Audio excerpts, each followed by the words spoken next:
Bonjour. Bah ouais, en effet, ça fait 3 semaines que j'ai pas fait de chronique, mais vous savez quoi? C'est entièrement votre faute, hein? Oui, votre faute à vous là qui regardez. La dernière fois, je vous avais demandé d'œuvrer tous ensemble pour faire en sorte que je puisse gagner un petit peu d'argent. Mais bon, à la place, vous avez décidé de ne rien faire et de me laisser en galère, ce qui fait que j'avais pas assez d'argent pour financer cette nouvelle chronique. J'ai carrément dû vendre mon bonnet et le troquer contre une casquette, c'est dire à quel point je suis tombé bien bas. Donc pas merci quoi. J'étais à 2 doigts de lancer un crowdfunding, mais bon, je me suis rappelé que vous étiez des rats. En plus de ça, je suis tombé dans une addiction contre laquelle j'ai rien pu faire.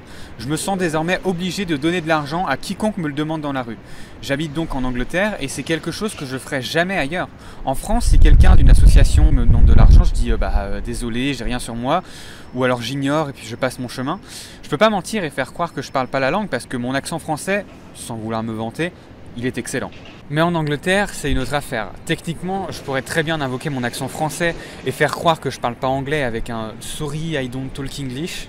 Mais le problème, c'est que j'ai un énorme ego, je parle très bien anglais, ça je le sais, et je veux que le plus de monde possible le sache, le monde entier si possible. Donc quand on me demande de l'argent, à chaque fois je prends mon meilleur accent pour dire « Sorry, I don't have anything ». Et puis il me laisse tranquille. Mais c'est super frustrant parce que je dis qu'une seule phrase, j'ai pas envie qu'on me prenne pour un imposteur. Si ça se trouve, les gens ils m'ont entendu, ils ont capté que j'étais pas en anglais natif et ils ont pas voulu insister plus parce qu'ils savaient que j'allais pas comprendre. J'ai envie de prouver clairement que je parle bien anglais et bien plus qu'une phrase. Donc maintenant je me sens obligé de continuer la conversation, de dire oui j'ai de l'argent.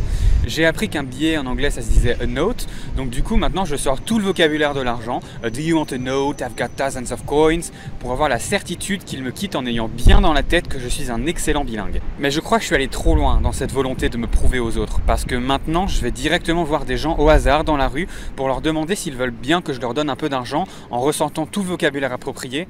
En fait je suis un peu devenu un anti sans-abri. Et donc je leur donne de l'argent et tout le monde est super impressionné par mon niveau d'anglais et limite on me croit pas quand après coup je leur dis que je suis français. Et du coup moi j'en suis super heureux, mais maintenant le problème c'est que je peux pas m'en empêcher. Je retire de l'argent au distributeur comme si j'achetais mon ticket de loto le matin, même des fois j'emmène les gens au distributeur avec moi pour leur prouver que je prends pas la solution de facilité en changeant la langue en français. C'est pour ça que financièrement en ce moment c'est un peu compliqué parce que ouais je fais des vidéos sur internet et je donne de l'argent à des gens pour être heureux, mais bon contrairement à MrBeast, je suis pauvre et si je me sors pas vite de cette addiction, c'est moi qui vais finir à la rue et je suis vraiment pas sûr de tomber sur des gens aussi sympathiques, aussi philanthropes, aussi modestes que moi. Donc voilà, merci de m'avoir regardé et moi je vous dis à la prochaine fois quand j'espère je serai sorti de cette addiction et de cette spirale infernale.